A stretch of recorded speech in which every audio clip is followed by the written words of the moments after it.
Hey there, hey, it's Michelle with Brilliant Quest, and today I want to talk to you about how you can engineer your own luck. hmm Now, I do want to say that yes, I am aware that luck is all about chance and happenstance, and I am aware that there are factors that are random and unpredictable, and I am going to be including those to show you how you can up your probability of manufacturing your own luck. Now, the first thing I want to say is most people will say, "Oh, well, it's obvious if you want to increase your luck, take more chances." And yes, you are correct. I also want to say this too, that when you are increasing your chances for luck, you must be aware and show respect for random occurrences, for unpredictable occurrences, and for serendipitous occurrences. Happy little accidents. Serendipity is one of my favorite words. Okay, back to what I'm saying. All right, so I want to start out with a cute movie that I think you can get it on. Well, I don't know exactly where you can just research it, but this is the movie, and I enjoyed it because it's based on a true story. Okay, and the movie, excuse me, is called Jerry and Marge Go Large, and it stars Bryan Cranston and Annette Bening. So the acting is superb, and it's really good. And in it, I'm gonna cut to the chase. Jerry is forcibly made to retire, and he doesn't know what to do with himself. And he's worked in a factory all his life, but he's really good with numbers. And he manages to break out of that routine because he has to, he's forced to, and he discovers by random chance a loophole in a lottery system where he is able to predict and hit the lottery every month. Every month. And this is based on a true story. And I watched it with total fascination. I had to go figure out, the real Jerry and Marge, and they just so cute. But they ended up helping their whole town. It's a really good feel good story. So anyway, Jerry hit the lottery every month. hmm And he did it by understanding randomness, risk, probabilities, and improbabilities, and the unpredictable. And I thought it was a really feel good way of showing how you can manufacture your luck. And I want to take a moment before I talk about some of the practical things to highlight two books. They're by Nassim Nicholas Taleb. He's a Lebanese American mathematician and statistician, and he wrote many books, but two of them I want to highlight is The Black Swan, and that one talks about the unpredictable that you cannot see coming. You just would not be able to see it coming. And he highlights things like the 9/11 attacks and some other things. And this book was written in 2007, so his examples are prior to that. But he makes good use of understanding how they come about. And the reason why the book is called Black Swan is because he even talks about how prior to black swans being discovered in Australia, the world was led to believe that swans only came in white. And he was like, nope, they don't. And this is why you must be cognizant of and respect that the improbable can become probable. Thus, Jerry turned the improbable into the probable by being able to hit the lottery every month. In that movie, I could not believe it. Come to find out, a lot of the movie was based on the truth. And the real couple was able to win $27 million over the course of them playing the lottery every month. All right. They turned white swans into black swans. Okay. So the next book that Nassim Taleb wrote that I want to talk about is his first one in this series, and it's called Fooled by Randomness. When I read this book many years ago, I was like, oh my goodness, that is something that I had not considered. And I have an MBA. I was like, why didn't teach me this in school? But that's okay. When you learn better, what you do better. So I went and started looking into how to start incorporating randomness into what I try to do because it must be shown respect. And lo and behold, when you're trying to do something, to me, the best way to do it is something that is very old school. It's nothing new or fancy. It's called contingency. If you're trying to do a project, if you can, have a contingency put into the project because randomness can show up at the most unpredictable times because you really can't pinpoint it. You can get a probability of where it might happen, but you can't pinpoint it. But you're better off if you have contingency in place. Okay. So with the Fooled by Randomness, he talked about how a lot of times people don't understand that randomness is luck. Isn't that something? Yes, randomness is luck. And y'all see my light here. And my son is trying to leave me, but y'all, I have to wait until my neighbor's dog gets taken in because he barks the whole day. So I apologize, and I have to use my sunlight because I got the complexion for lighting. I need lighting. Okay, let me get back on this. All right. Anyway, what I wanted to say is that Uh, randomness is luck. And when you're looking at randomness and you're putting in contingencies, it's showing homage and respect to the fact that you're like, luck, I see you. I'm putting a place here for you. If you want to come on in, you can. All right. Now, I do want to preface that luck is good or bad, and you can predicate which one you get. You can better position it to get the good luck by the actions that you do. If you do not put in your contingency plans, you're asking for bad luck. One of the biggest things that you can do when you are, and now I'm getting to the good stuff, y'all. One of the biggest things that you can do for engineering your own luck is to first and foremost spend time on making sure that you are positioned well.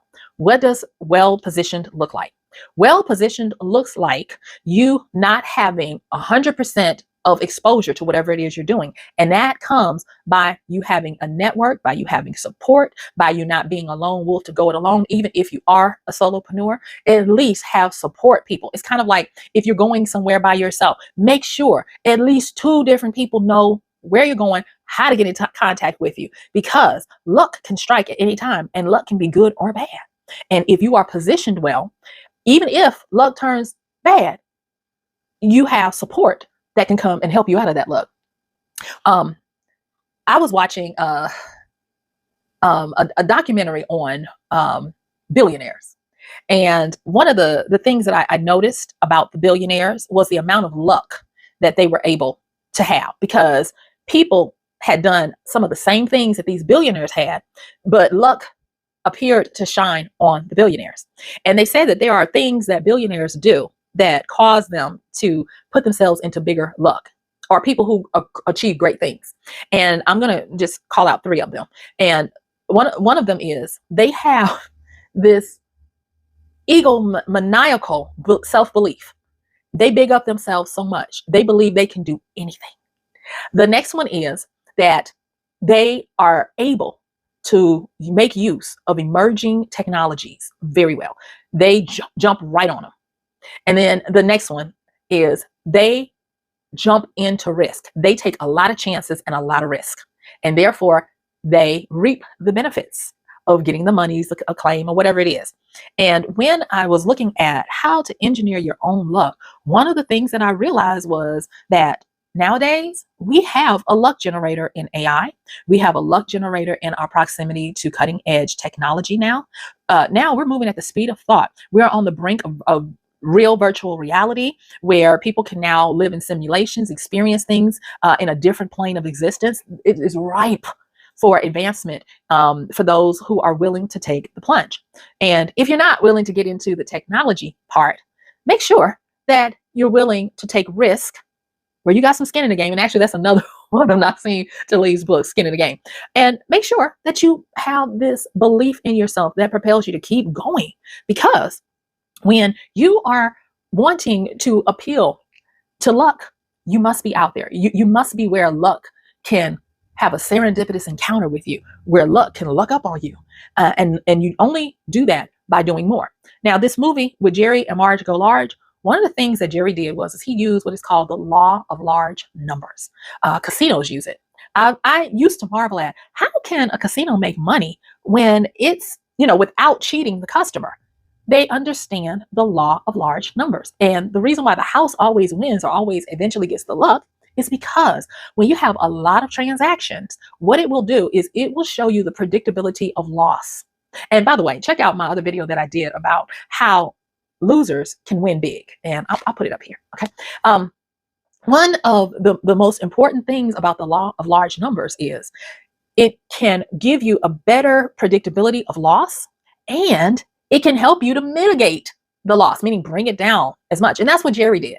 And the reason why I say that is because using what Talib is saying in his Fooled by Randomness and even in his Black Swan books, you can understand that once you make room for the unpredictable, for the random, and for high risk, and for the law of large numbers, you can take those things and lessen your loss so that you are able to get lucky more often. Now, I am not saying that luck is this capricious little leprechaun going and showing pots of gold, flashing pots of gold to just certain people. What I'm saying when I'm saying that you can engineer your own luck is that you don't get into the trap of just feeling or believing that skills and determination are enough. There are a lot of people who are highly skillful, highly determined, and employing all the things that the billionaires had: egomaniacal belief in themselves, self-belief, taking advantage of emerging technologies and taking high risks, and still not be successfully lucky. You must obey and understand that the impossible is probable. And because of that, you want to make sure that you are using what Jerry did. You're taking mitigated chances, because what he did, and this is like I said in this movie, and if you get a chance to watch it, do. I think it might be on Paramount Plus or something like that.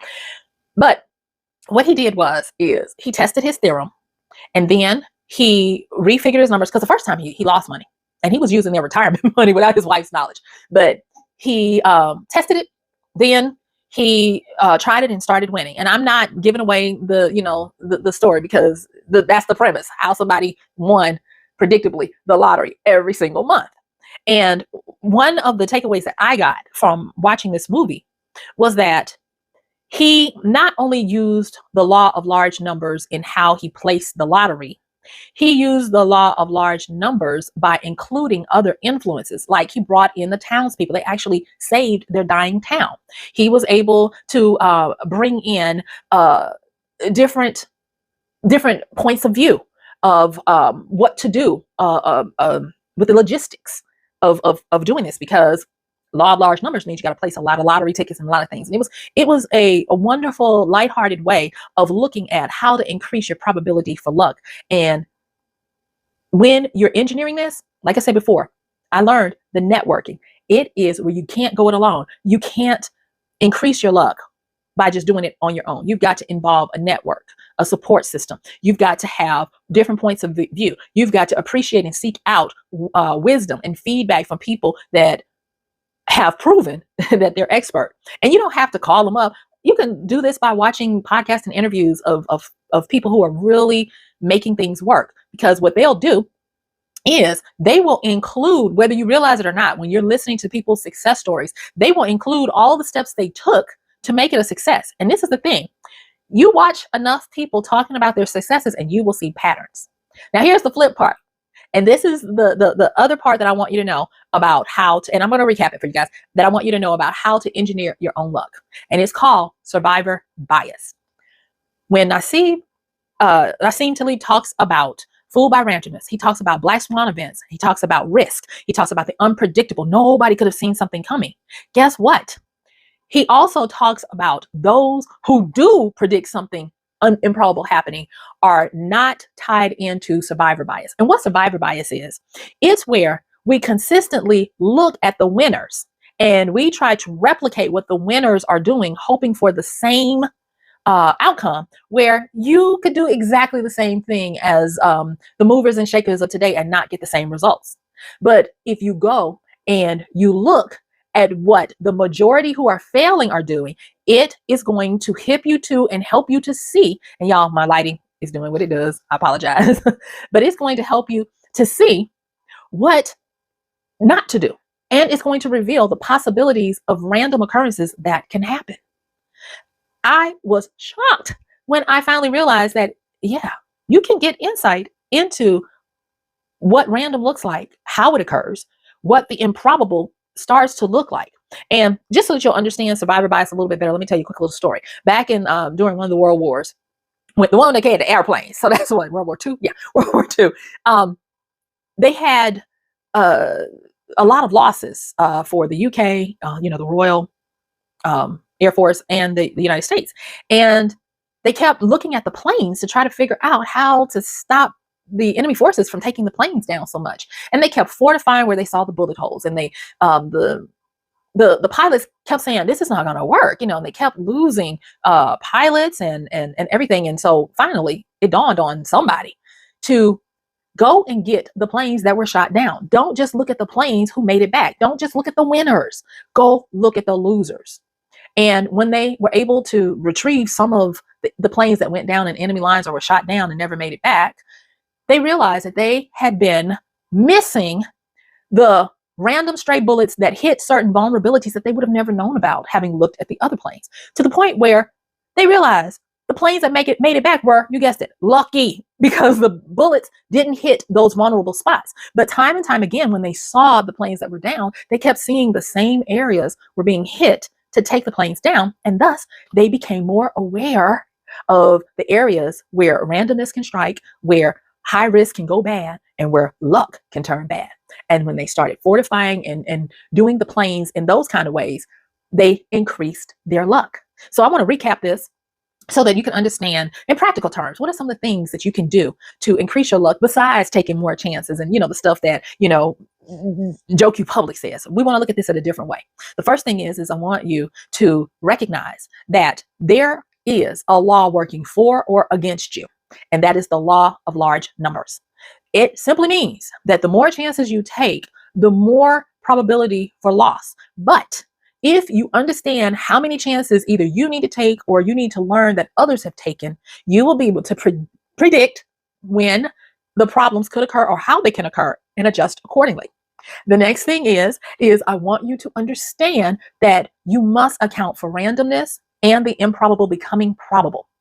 And the way you're going to do this is by using survivor's bias to look and see not just what the lucky winners got, but also what the many more losers got, because that is going to reveal to you the areas of randomness and the probability of something unexpected or bad luck happening, so that you can increase your ability to engineer luck. And then I want you to understand that it is not just about skill set, determination, and pushing through. Realize that you increase your luck when you increase your network, you increase your support, and you don't go it alone.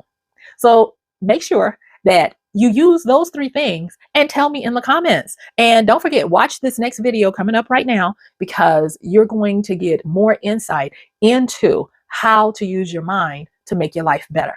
So guess what? Yep, my time is up. I thank you for yours. This is Michelle, your big sis with Brilliant Quest. Bye.